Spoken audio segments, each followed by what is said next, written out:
अरे तैयार हो लास्ट क्वेश्चन के लिए? तैयार हो? Question number 5.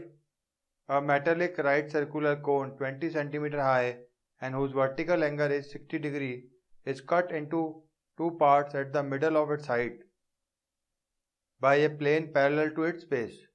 If the frustum so obtained be drawn into a wire of diameter 1/16 centimeter, find the length of the wire. बहुत ही बढ़िया सवाल है ये, बहुत ही बढ़िया क्वेश्चन है ये. इसको हम स्टार्ट करते हैं, ठीक है? मतलब ये कहना चाह रहा है कि metallic right circular cone 20 centimetre high, इसकी हाइट है 20 सेंटीमीटर, ठीक है? एंड हुज वर्टिकल एंगल है 60 डिग्री, मतलब ये जो एंगल है ये 60 डिग्री है. Is cut into two parts at the middle of its sides, मतलब यहां से इसको कट कर दिया गया है. By a plane parallel to its base. If the frustum so obtain, जो फ्रस्टम ऑब्टेन हुआ, फ्रस्टम यहां से ऑब्टेन हुआ ऐसा, तो मान लो ये फ्रस्टम था, इसकी रेडियस हमने ये अज्यूम कर ली R1 और ये अज्यूम कर ली R2, ठीक है? If the frustum so obtained be drawn into a wire of diameter 1/16, मतलब ये जो फ्रस्टम है इसको कन्वर्ट कर रहे हैं, ठीक है? Converting of solid from one shape to another shape, वही चीज हो गई. Converting to a wire of diameter 1/16, तो वायर बहुत पतली होती है, तो मैं इसको थोड़ा बड़ा बना रहा हूं ताकि आपको समझ में आए कि ये वायर है, ठीक है? एक सिलेंड्रिकल शेप का, इसका डायमीटर है 1/16, तो रेडियस होती है डायमीटर का हाफ, तो 1/16 का हाफ करेंगे तो ये जाएगा 1/32 सेंटीमीटर. अब ये कह रहा find the length of the wire, मतलब इसकी लेंथ अगर L है तो ये हमें निकालनी है. अब सबसे बड़ी बात कहाँ आती है कि ये जो फ्रस्टम है इसका वॉल्यूम चाहिए होगा, क्योंकि ये पूरा वॉल्यूम कन्वर्ट होके वायर में बदला है, ठीक है? तो वॉल्यूम ऑफ फ्रस्टम के लिए हमें इन दोनों की रेडियस चाहिए होगी, वो भी नहीं गिवन है. चलो देखते हैं क्या है. पर एक चीज है जो हमें गिवन है, वो है वर्टिकल एंगल 60 डिग्री है, ठीक है? तो अगर मैं इस ट्राइंगल को पकड़ लूं, थोड़ा देखो ट्रिग्नोमेट्री भी कई बार यूज करनी पड़ती है, ठीक है? इस ट्राइंगल को मैं अलग से बना रहा हूं. यहाँ पे ये ट्राइंगल ऐसा कुछ है, यहाँ पे इसका फ्रस्टम का कटिंग हुई है, यहाँ से कट हुआ है, ठीक है? ये एंगल जो है वो कितना है? 60 डिग्री. ये पूरा 60 था, तो ये इसका हाफ हो जाएगा, ये हो जाएगा 30 डिग्री. अच्छा, ये पता नहीं, कोई बात नहीं, पर ये तो मालूम है ये कितनी है? 20 है, ठीक है? तो हमें क्या क्या चाहिए वो जरा सोचने की बात है. अच्छा, हमें एक तो R1 चाहिए ना. R1 क्या होगी? R1 ये होगी, ठीक है? ये R1 है और ये R2 होगी, ठीक है? ये चीज R2 है, ये R1 है, R1 ये R2, तो ये चीज क्या होगी? ये R2 होगी. अब अगर हम ये इसको बीच में से काट रहे हैं तो ये कितनी हो जाएगी? ये 10 हो जाएगी, ठीक है? अब देखो कमाल. अब कमाल क्या है? अगर मैं खाली ये ट्रायंगल लेता हूँ, ये वाला, तो इसमें क्या हो रहा है? इसमें ये एंगल है, एंगल के जस्ट अपोजिट क्या होती है? परपेंडिकुलर, ठीक है? और एंगल के लगी हुई साइड जो होती है वो एडजेसेंट या बेस कहते हैं. ये हाइपोटेन्यूस, ये एंगल, ये परपेंडिकुलर, ये बेस. हमें क्या निकालना है? परपेंडिकुलर निकालना है. और ये क्या है? बेस कितना है? 10. अगर मैं इस ट्रायंगल को ऐसे घुमा दूं, ऐसे घुमा के ऐसे बनाऊं यूं, तो ये ट्रायंगल कुछ ऐसा बनेगा. ये 30, ये 10 और ये R1. अब बात समझ में आई? ये चीज R1 है.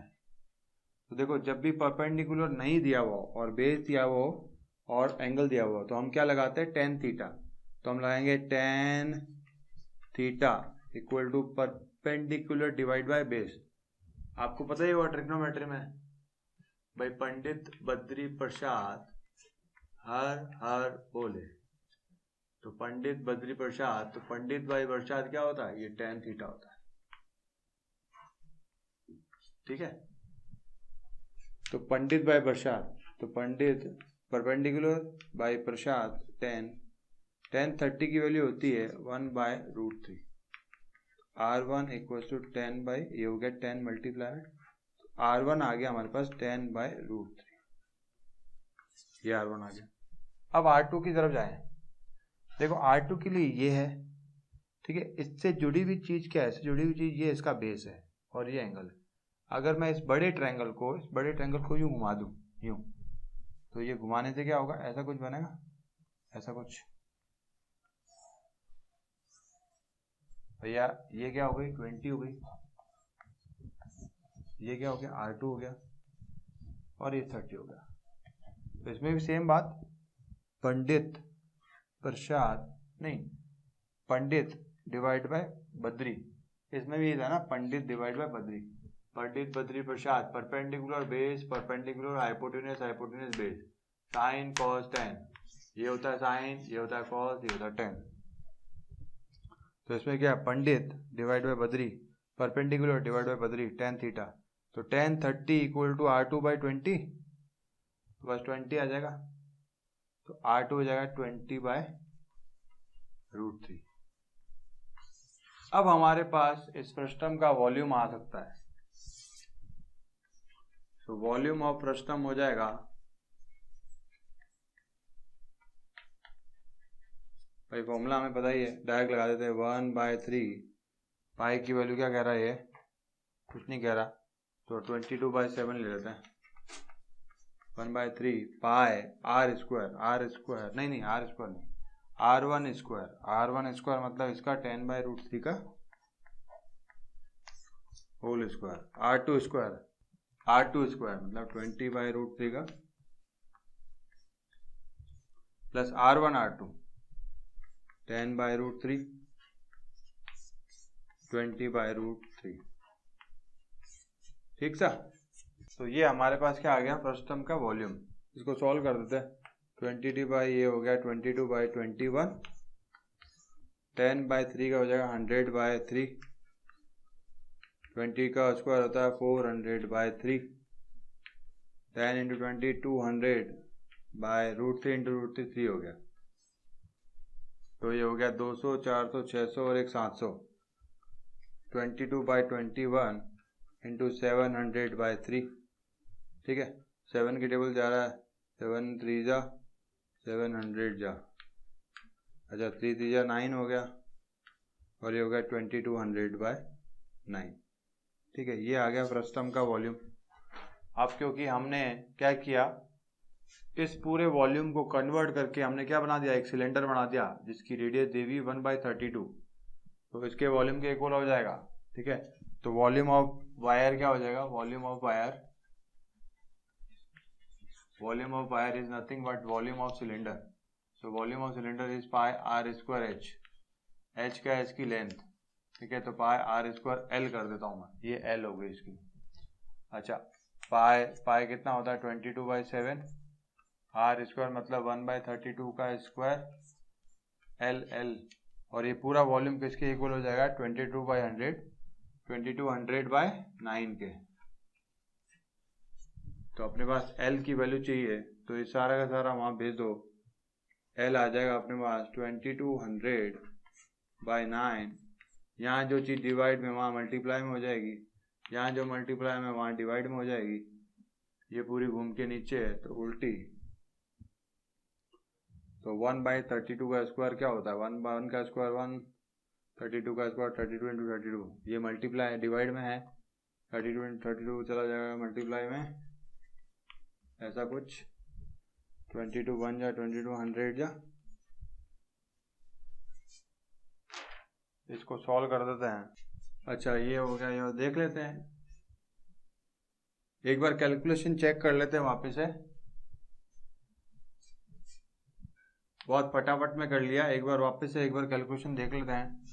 भैया R1 ये था, R1 10/√3 हो गया, R2 20/√3 हो गया, ये ट्रायंगल ले लिया, ऐसे ही आ गया, ये इससे आ गया। वॉल्यूम ऑफ फ्रस्टम होता है, volume of frustum 1/3 pi R1² plus R2² plus R1 R2 into H। ओहो, H R1² R2² R1 R2 into, ओहो, H कहाँ गया इसका, फ्रस्टम का H, फ्रस्टम का H कितना है, ये 20, इसको बीच में से कट किया तो ये 10, तो ये भी 10, तो ये फ्रस्टम का H हो गया भैया। तो यहाँ पे H नहीं लगाया तो यहाँ 10 लगा दो, यहाँ भी 10 लगा दो, तो ये हो गया 22,000/9। ठीक है, तो इसका मतलब वो भी चीज 10 से मल्टीप्लाई होगी, सारा 10 से होगा। ये 0 एक्स्ट्रा लगा रहा हूँ, यहाँ पे 10 लगा रहा हूँ, और इसमें भी 10 से मल्टीप्लाई कर दो, तो ये हो गया 79,644.44 सेंटीमीटर। इसको मीटर में कन्वर्ट करना है तो 100 से डिवाइड कर देंगे, तो ये आ जाएगा 7964.4 मीटर। ये आंसर करेक्ट है, ये बुक में गिवन है। ठीक है, तो ऐसी कैलकुलेशन, मतलब इसको बोलते हैं हम मिस्टेक। ठीक है, कैलकुलेशन नहीं कह सकते, हमने वैल्यू पुट ही नहीं की, उसकी फॉर्मूला हम जानते हैं पर वैल्यू हमने पुट ही नहीं की। तो ये सब चीज़ें आप भी ध्यान रखना, ये सारी ह्यूमन एरर होती है। वीडियो पसंद आया तो करें सब्सक्राइब, कमेंट और लाइक।